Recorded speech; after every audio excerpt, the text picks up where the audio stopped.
संघर्ष और विजय। बहुत दिनों की बात है। रामनगर गांव में एक दयालुनाथ नाम का पहलवान था।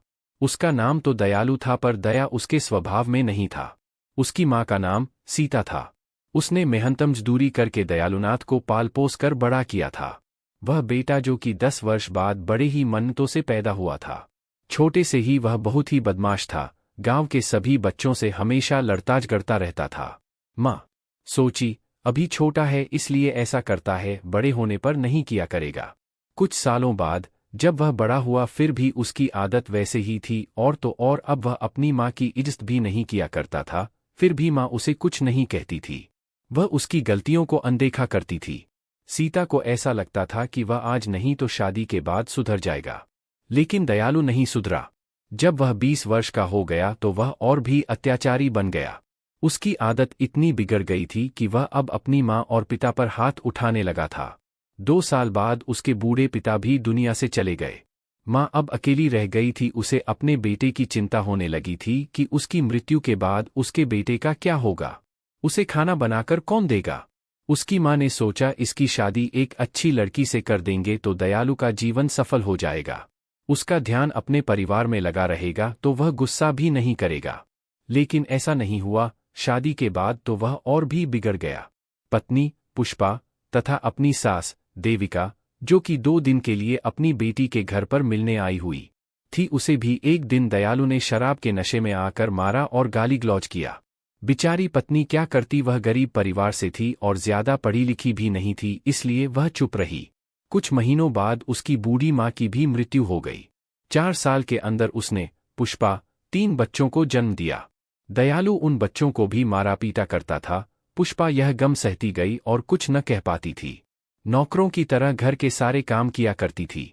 रात को भी वह चैन की सांस नहीं ले पाती थी। उसका पति शराब पीकर आता और मारा करता था। 10 साल तक तो बेचारी पुष्पा जैसे तैसे करके कामकाज करती रही और अपने अत्याचारी पति की मार सहती रहती ताकि उसके बच्चे पढ़ लिख कर अच्छे ऑफिसर बन जाए और वे उनकी माँ की तरह जीवन न जिए। भगवान की कृपा और पुष्पा की मेहनत रंग लाई। जो कॉलेज में पढ़ती थी वह M.Sc.I इंडिया में प्रथम आई। उसकी माँ का सपना पूरा होने लगा था। उसे अपनी बेटी पर गर्व था कि यह एक दिन बड़ा मुकाम हासिल करेगी। अचानक एक रोज उसके पिता शराब के नशे में घर आए। अपनी बड़ी बेटी रीना को बुरा भला कहने लगे और मारने लगे। रीना पढ़ी लिखी और समझदार लड़की थी। उसने जैसे तैसे करके अपने आप को बचाई, यहाँ तक कि माँ भी उसे बचाने आई तो उसे भी मारा। यह देखकर उसके दोनों भाई चुपचाप एक कोने में बैठकर रोने लगे। रीना अपनी गलती के बारे में पूछती है कि मैंने कौन सी गलती कर थी। सीधा कॉलेज से घर ही तो आ रही है। पिता शराब की हालत में जोर से बोलते हैं, मैंने अगली बार तुम्हें राहुल के साथ देखा तो समझ जाना।